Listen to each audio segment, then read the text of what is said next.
Todos tenemos una conexión que nos cambió la vida y en el podcast de Conexión contamos esas historias y creamos nuevas entre emprendedores y corporativos, inversionistas, gobierno y academia. ¿Y si una conexión lo cambia todo? Bueno, hola, muy buenos días. Buenos días a todos y muchísimas gracias por venir primero que todo a Conexión Sumida, nuestra edición del 2025 y por estar aquí en este espacio. Sabemos que hay una programación muy grande y hay mucho de dónde elegir y mucho de dónde mercar y muchísimas gracias por haber venido y tomarse el tiempo de escuchar a Laura. La presento por ahí derecho, ya es Laura Mendoza, una de las grandes representantes de Sony Music Publishing y es una de las marcas también invitadas a esta edición de Conexión. Les recuerdo que tenemos más de 60 empresas, corporativos, esta vez atendiendo el stand, conversando con los emprendedores, hablando y conociendo como con lo que todos tienen para ofrecer. Y Laura ha sido una de las grandes catalizadoras de todo este proceso. Bienvenida, Laura, a Conexión. Gracias. ¿Cómo estamos de felices de estar acá en Medellín nuevamente en un evento como Conexión que no nos había tocado? Y es algo que nos pareció bastante interesante porque una de las cosas que nosotros promovemos desde Sony Music Publishing es el tema de la educación y a través de esa educación queremos que la gente entienda que la industria de la música va mucho más allá del arte, sino que también es un emprendimiento para aquellos proyectos emergentes y que tienen que tener un pensamiento un poco más empresarial. Entonces nos pareció muy pertinente estar en contacto con emprendedores, con la gente que está haciendo industria no solamente en Antioquia, sino en el país y entender cómo están pensando los emprendedores hoy en día sobre cómo salir adelante, porque esto es algo que podemos trasladar también a la industria. Entonces estamos felices de estar acá. Bueno, antes de que entremos en materia, yo quiero que le cuentes un poquito a la gente exactamente qué es lo que tú haces, pero hagámoslo de una manera diferente. Perfecto. Porque yo creo que todos estoqueamos un poco a todos los speakers que vamos a tener acá en Conexión, a todas las personas que estamos escuchando, y uno ve lo que ve en LinkedIn, ¿cierto? En LinkedIn, como cada uno lo quiera pronunciar, pero cuéntanos de ti, algo random. Como que haces tú, por ejemplo, en un día de trabajo, una cosa curiosa que no tengamos ni idea nosotros cómo saberla entrando a redes sociales, por ejemplo. Bueno, algo random, soy muy futbolera y trato de hacer todas mis charlas haciendo referencia al fútbol. Okay. Me encanta, yo quería ser comentarista deportiva y ese era mi sueño, hincha del América de Cali, rarísimo porque soy rola, cachaca, pero cuando era chiquita, no va a botar la cédulacita evidentemente porque no, pero era la época donde el América de Cali tenía a Juan Manuel Bataglia, a Roberto Cabañas, a González Aquino, y era un equipazo, era como el Barcelona de esa época, y yo tan chiquita viendo fútbol decía, a mí me encanta cómo juega este equipo, es un equipo que está cohesionado, es un equipo que hace las cosas como eso, como un equipo, y me llamaba muchísimo la atención, y que hincha del América, entonces ahí ya me perdieron para siempre Millonarios y Santa Fe, porque mi papá es de Millonarios, mi mamá es de Santa Fe, y bueno, ahí ya quedé yo como la extraña de la familia, pero feliz. Entonces me encanta el fútbol y lo disfruto, me apasiona, sé de él y quería ser comentarista deportiva, pero no se logró porque en esa época mi abuelo lamentablemente tenía una visión muy específica del tema de la comunicación social. Uh-huh. Y que las mujeres no tenían cabida como comentaristas deportivas. Entonces, pues por ahí sueño frustrado, pero pude hacer algunos pinitos con amigas y amigos periodistas que me abrían los micrófonos para hacer análisis deportivo. Entonces, ese dato no mucha gente lo conoce porque no sale mucho en mis redes sociales precisamente, pero sí he hecho varios programas, incluso un programa en radio en Miami sobre análisis deportivo. Bueno, hay que dar con el chisme. Bueno, ¿y cómo aplicas eso, por ejemplo, esas cosas que no sabemos de ti a un día de trabajo de Laura, ya en Sony, como tal, aterrizado a lo que tú haces? ¿Cuáles son tus tareas, más allá del cargo oficial que aparece? Bueno, yo creo que más allá del cargo oficial, yo tengo una responsabilidad muy grande de transmitir conocimiento a la industria de la música, y yo siempre digo, yo trato que uno contribuya a la industria, que uno deje algún legado, que cuando alguien diga Laura Mendoza, digan, ok, Laura Mendoza alguna vez me dio la mano, Laura Mendoza alguna vez creyó en mí, Laura Mendoza alguna vez nos dijo que sí a un proyecto. Yo pienso que hay que dejar ese legado, entonces estoy constantemente buscando cómo contribuir de alguna manera a que la gente tenga una industria de la música mucho más justa, mucho más equitativa, en todo sentido. No solamente las brechas sociales, porque hay muchísimos artistas, sobre todo aquí en Colombia, tenemos una cantera de artistas a nivel de todas las regiones y no pueden salir muchos porque no tienen la oportunidad de estar en las grandes ciudades donde están pasando cosas en la música. No todo el mundo tiene el chance de ir a Bogotá, no todo el mundo tiene el chance de venir a Medellín. Entonces, para mí es muy importante buscar esos talentos y contribuir a proyectos que puedan traer a los talentos emergentes y enseñarles un poco cómo funciona la industria, que no se sientan tampoco vulnerados ni que los agarren todos inocentes y hay gente que no hace las cosas bien hechas y tratan de engañar a los artistas emergentes y pasa mucho. Entonces, esa es una responsabilidad que tengo. La otra, por supuesto, desde el punto de vista de ser mujer en la industria de la música, una industria que ha sido machista por muchos años, donde no habían directoras de oficinas ni directoras de disqueras hasta hace muy poco tiempo. Colombia, sin embargo, sabes que veo que tiene una ventaja grandísima. Aquí las que mandamos en la industria somos mujeres. Qué bueno. Literalmente tenemos a María Mercedes Montejo, la presidenta de Sony Music Entertainment. Tenemos, por ejemplo, a Adriana Restrepo, que es paisa, que fue presidenta de Codiscos y ahora es presidenta de IFPI Latinoamérica. Catalina Santa en Warner Chappell. Tenemos Natalia aquí en Dinastía en Medellín. Tenemos muchas mujeres, pero en el mundo no pasa eso. Entonces, una de mis labores también, y soy embajadora de eso, es buscar espacios para las mujeres, no solamente como ejecutivas, sino también en otros trabajos que también son históricamente masculinos. Las productoras, las ingenieras de sonido, las roadies. Es rarísimo ver una roadie mujer que esté cargando cosas, pero las hay y hay que abrir muchos más espacios para las mujeres. Entonces, esa es otra de mis responsabilidades. Es ser ejecutiva, pero no con un sentido del ego, sino con un sentido de responsabilidad social, de contribuir. Y del cambio y de la transformación, como que aquí ya entremos en materia a hablar de las conexiones, o aquí en Conexión estamos hablando de todo tipo de conexiones, no solo lo que pasa entre un corporativo y un emprendedor, sino de las mismas temáticas. Tú has mencionado algo muy valioso y es que siento que muchos desde el imaginario colectivo pensamos en la música o en la industria musical y nos quedamos ahí. Lo que pasa en un escenario, lo que pasa detrás de una canción, de un álbum, de un lanzamiento, pero detrás tú estás mencionando educación, estás mencionando ideas, estás mencionando propuestas, estás mencionando cambios de paradigma. Digamos, uno desde ahí cómo puede empezar a conectar una industria que es tan creativa, entre comillas, pero que tiene detrás toda una serie de áreas del conocimiento que están nutriéndola todo el tiempo. Casi que la música se nutre de muchas áreas. ¿Cómo conectan ustedes ahí para de verdad potenciar un eje central para la música?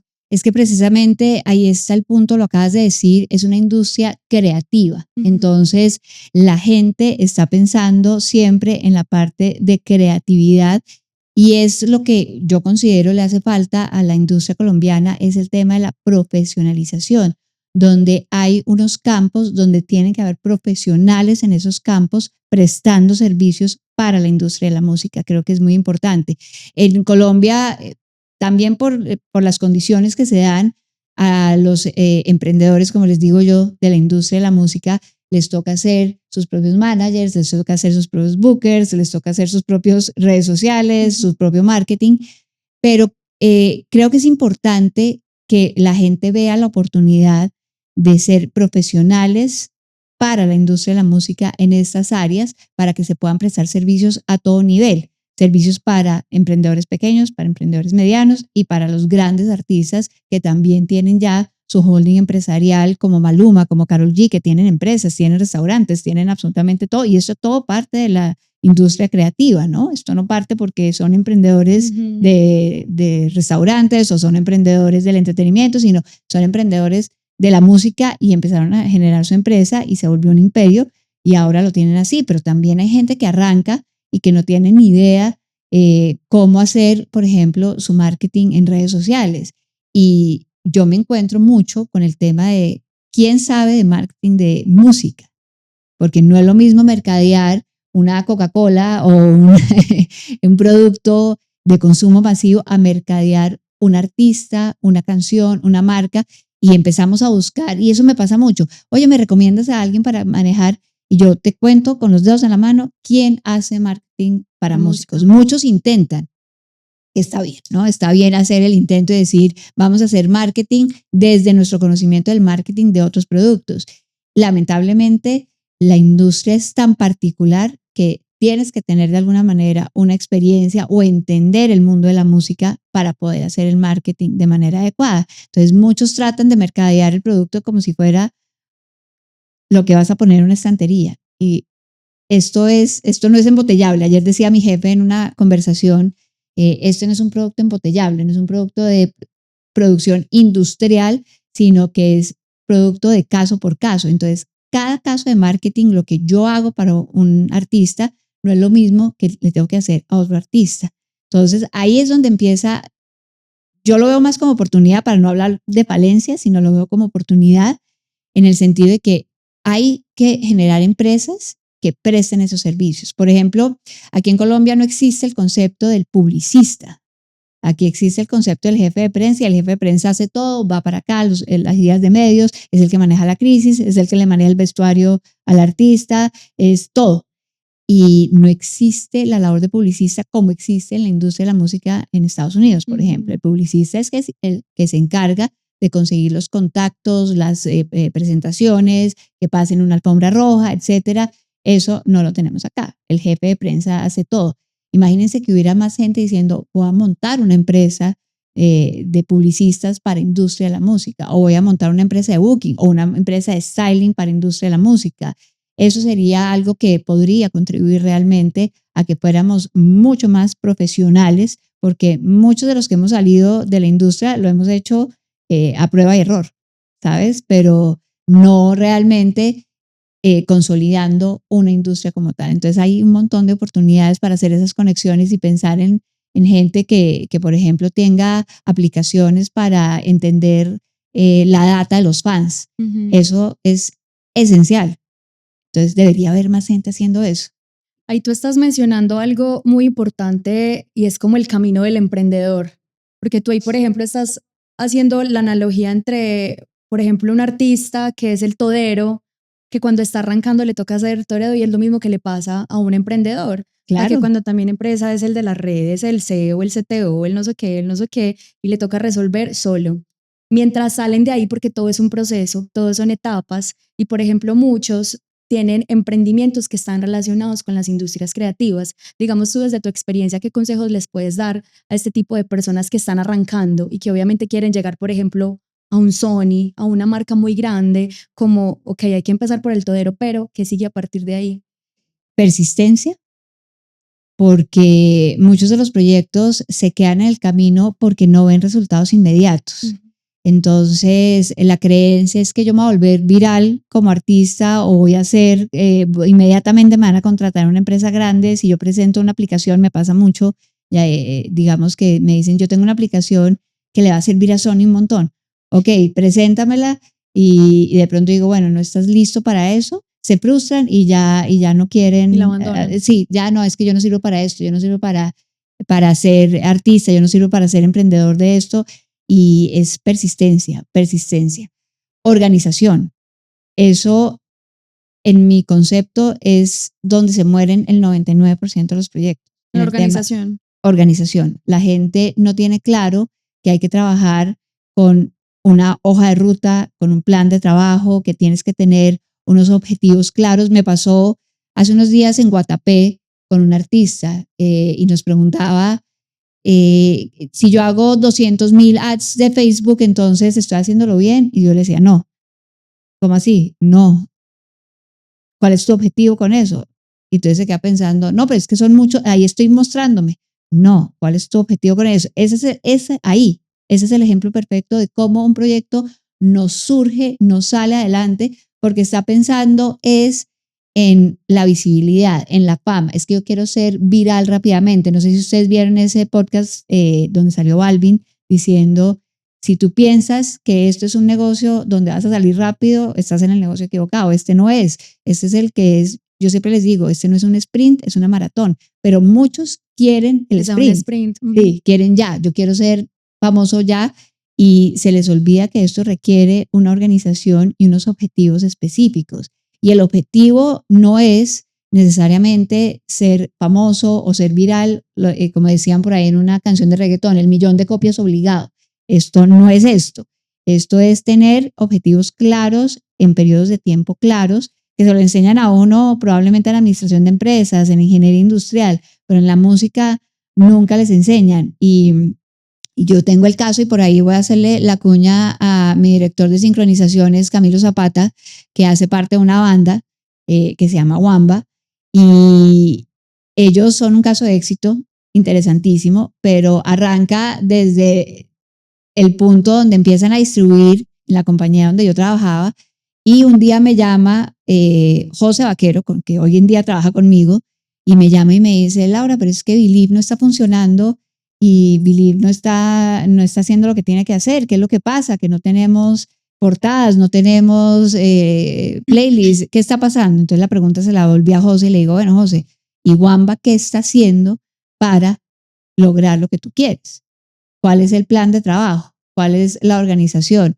Y José se queda así pensando y tienes razón. Creo que José vuelve a donde los chicos de la banda, donde Camilo, Salo, Jaimes y Miguel, y les dice, bueno, aquí hay que organizarnos, y empiezan a trabajar con ciertos planes de trabajo, y nos damos cuenta que Wamba, por ejemplo, tiene una fanaticada base, y empezamos a trabajar con esa fanaticada base, empiezan a tener la visibilidad que quieren, pero empiezan a mantener esa fanaticada. Y Wamba es uno de los casos que yo digo, primero que todo tenían anticipo, recuperaron. Cada vez que hacen un show, meten 500 personas facilísimo. Y yo digo, ¿qué banda puede hacer eso? Y esto sale de una organización, de conocer sus fans, de conocer sus tiempos, de conocer sus movimientos dentro de la industria de la música, de entender que hay que trabajar por fases, que hay que trabajar hacia objetivos específicos y no los grandes objetivos como, sí, voy a ser viral, voy a tener 30 millones de likes, porque eso no va a pasar tan fácil. Entonces, la organización es esencial, persistencia, organización, y el último es control. Tienen que tener control sobre su carrera. Okay. Tienen que saber qué está pasando con su carrera, los números, la data, es muy importante. En estos días nos sentábamos con Jason Jiménez, y Jason, yo lo admiro enormemente, no solo como artista, sino como empresario, y Jason es empresario al final del día, y Jason nos habla exactamente de los números que tiene en cada país, en cada territorio, los tiene súper dominados, y a partir de esos números él empieza a armar planes de trabajo, como lo hacen los empresarios. Ese es el cambio de mentalidad. Y si vemos a Jason Jiménez hoy por hoy, ustedes ven, cada show que hace Jason Jiménez son llenos totales, y una cantidad de gente, y está recogiendo los frutos de un trabajo persistente, organizado y controlando cada paso de su carrera. Ahí está. Es que a mí me dicen la fórmula del éxito. Sí, de pronto no tienes la fórmula del éxito en términos de música. No sabes qué música va a pegar, pero tú puedes minimizar ese riesgo de no tener éxito a través de esas tres cosas. Es muy sencillo. Pues parecen sencillo, pero no todo el mundo lo hace, ¿no? Pero es así.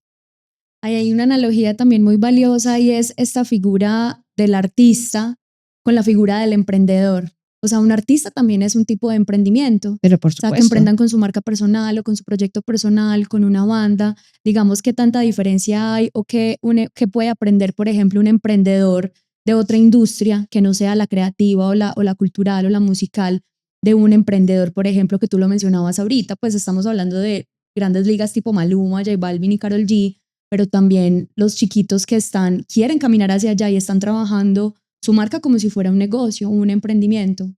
¿Sabes qué es? La flexibilidad. Uh-huh. Eso es lo que pueden aprender de esta industria tan sui generis y tan particular como es la música. Aquí nos toca adaptarnos rápido. O sea, si vemos la historia de la industria de la música, casi nos morimos cuando salió el tema digital, Napster, MySpace. La reacción inicial de la industria fue, vamos a pelear contra la tecnología. Peleamos, y cortes y demandas y de todo.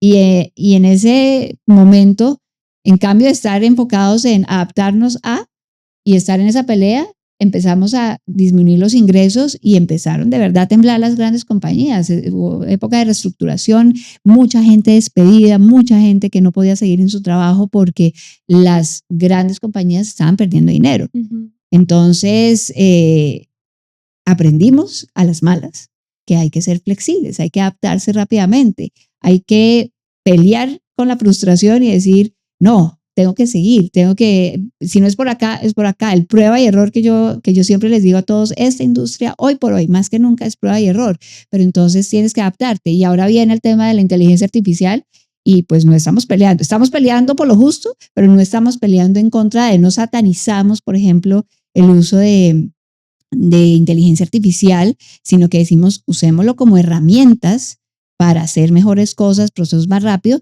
pero no para satanizar y decir, no, si usas inteligencia artificial eres el demonio y no puedes estar en la industria. No, eso no es un poco que entendamos cómo lo debemos usar. Y eso es lo que yo le digo a los emprendedores en todo sentido.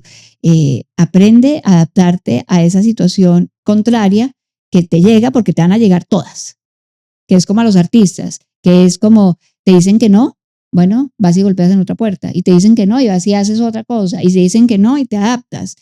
Eso es lo que puede aprender cualquier emprendedor, que las puertas se cierran, pero hay que abrirlas en algún momento golpeando, o sea, tumbar la puerta si es necesario, exactamente.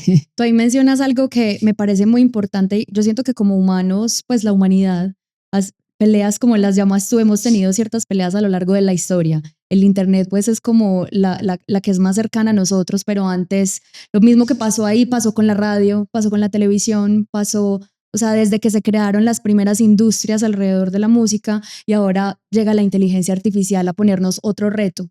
Creo que en este momento, y justo lo que está pasando acá con la Cumbre del Jaguar, estamos integrando las industrias creativas con la inteligencia artificial, pero sí encuentro un reto que he visto como en temas de tendencias, y es que hay gente ya clonando voces con la IA, o sea, incluso lo que pasó con Bad Bunny, Mi Primera Chamba, o sea, como un montón de cosas, se están inventando canciones clonando voces. Eso que también es un reto para la industria y para los artistas, cómo asumirlo, más allá de ser flexibles, uno como de verdad toma ese reto de la inteligencia artificial para crear cosas diferentes y cosas nuevas, y que no sea un parteaguas para la industria. Claro, es que ahí es lo que hablamos nosotros de que sea una herramienta más que algo que tú utilices para beneficio y para engañar al público, uh-huh, para lograr un beneficio propio. ¿Para qué haces tú un clon de la voz de Chris Brown o de Celia Cruz?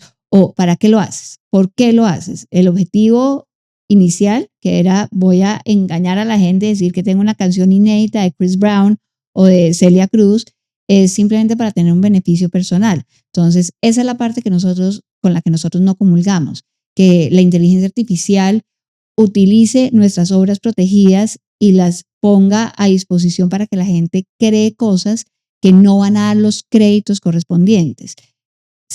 Ahí está la diferencia. Den los créditos, paguen por ese uso para enseñarle a la inteligencia artificial, y de ahí para adelante ya cada quien tiene el libre albedrío de decidir cómo quiere usarlo. Nosotros lo que queremos es que la gente utilice la inteligencia artificial para hacer los procesos mucho más fáciles y mucho más rápidos, y democratizarla, llamo yo, la industria de la música, porque cuando yo arranqué en esa industria, por ejemplo, y Carlos Vives, por ejemplo, hizo el rock de mi pueblo, la masterización del rock de mi pueblo costaba casi $100,000 en ese momento. ¿Qué artista de los que estamos hablando, emprendedores emergentes, iba a tener $100,000 en el bolsillo para hacer una masterización de un álbum? Ninguno. Hoy por hoy, si tú utilizas la inteligencia artificial para ayudarte a hacer una masterización, lo puedes hacer a un costo casi que mínimo, con una calidad impresionante, y te sale un máster muy, muy bueno. Utilicé inteligencia artificial. ¿Para qué? Para generar un producto protegido por las leyes de propiedad intelectual, un producto que se va a comercializar dentro de la industria de la música. No lo hice para generar un producto que engaña a la gente, simplemente estoy llegando a tener la misma calidad que puede tener el que tiene la plata, la puedo tener yo a través de inteligencia artificial, para meter instrumentos que de pronto te hacen falta, ¿no? Es que no tengo un bajista y necesito un bajista, pero no lo consigo, metamos el bajo a través de inteligencia artificial para lograr el producto final. Eso es lo que nosotros estamos tratando de que la gente entienda, que se puede utilizar y por favor utilícenla porque es democratización de las industrias creativas, pero no la usen para cosas malas. Parezco mamá y ahí diciendo, ay, por favor, no, utilícenla para el bien, pero es verdad, o sea, es eso, utilícenla para ser más productivos, para ser más rápidos, para ser más eficientes, para no sé, para lograr llegar más rápido y mejor a cosas, pero no para reemplazar esta parte, que eso sí es lo que nos hace definitivamente humanos y eso no lo va a tener nunca un bot, no lo va a tener nunca una máquina. El corazón, el sentimiento, esa canción que sale de rompí mi corazón en 1000 pedazos y entonces quiero contarle al mundo cómo salí de esa tusa horrible, pues eso no lo va a hacer la inteligencia artificial con el mismo dolor y desgarro que podría decirlo. Entonces, ahí es donde está la diferencia. Y eso es incluso otro reto también para las personas que trabajamos como en industrias creativas, por ejemplo. Está el reto de utilizar en equilibrio la inteligencia artificial, pero también nos está retando a lo humano, que es increíble pues porque es algo que es nuestro, es algo inherente a nosotros, pero hay personas que se les está olvidando un poco. Incluso hay una tendencia, no sé si han leído de pronto, y es siéntense y vuelvan tóquense, siéntanse, sean humanos, o sea, incluso hay una sobresaturación de cosas y ya están saliendo tendencias tipo inteligencia artesanal, inteligencia humana. Entonces es otro reto también porque son habilidades que en el futuro son las que más se van a exigir incluso en las grandes industrias. ¿Ustedes Claro. cómo ven eso, por ejemplo, desde Sony? Pero total, les voy a dar mi caso personal. Yo soy medio enemiga del tema del ChatGPT. Esta es mi guerra con mis chicos que son súper pro ChatGPT y le preguntan a ChatGPT absolutamente todo.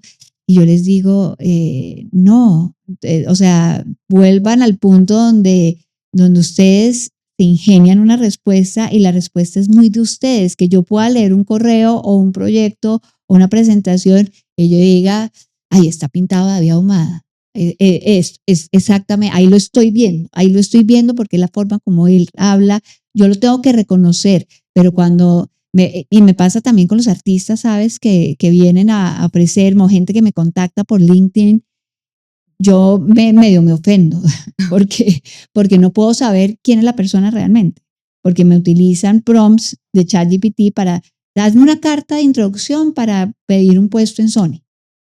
Hola, ¿qué tal? Soy fulano de tal, soy un abogado especializado en las industrias creativas y cultura. Eso me lo puede decir lo mismo unos 3,000 abogados. ¿Cómo sé quién es la persona? ¿Cómo sé? Entonces, ¿cómo marca la diferencia? Exacto, ¿cómo me hace clic esa persona si estoy leyendo exactamente lo mismo que puede decir de cualquier otra persona? Porque el prompt puede ser muy similar. Lo mismo los artistas. Soy compositor generando canciones. Es que a mí se me hace muy poético el ChatGPT, por eso digo que es mi tema personal, me parece que es como la declamación, así. Yo, eso no es. Yo no, por ejemplo, para redactar no lo utilizo porque a mí me gusta redactar pensando, siendo coherente con lo que estoy diciendo, qué estoy sintiendo en ese momento. Estoy molesta, estoy feliz, voy a felicitar a alguien, lo hago desde mi sentimiento. Entonces, no sé, es un tema que desde Sony, por ejemplo, tratamos que se utilicen las cosas para productividad, pero no para reemplazar el ingenio humano, porque el ingenio es lo que ha hecho Sony lo que es hoy en día. O sea, si no tuviéramos a esos técnicos que crearon el Walkman, por ejemplo, no hubiéramos podido disfrutar música en el bus, en la buseta, en mi caso, que a mí me tocaba de la casa a la Universidad de los Andes 1:30 y yo con mi Walkman feliz. Eso no hubiera podido pasar si no hubiera habido un humano que dijo, voy a crear esto. Pensando. Entonces, para Sony sí es muy importante mantener ese toque humano y lo promueven mucho. Crean, ¿sabes? Hagan cosas, innoven, vengan con ideas que nosotros a través de la tecnología vamos a lograr que pasen, pero las ideas las queremos de nuestros empleados, las ideas las queremos de nuestros artistas, no de las máquinas. Listo, Laura.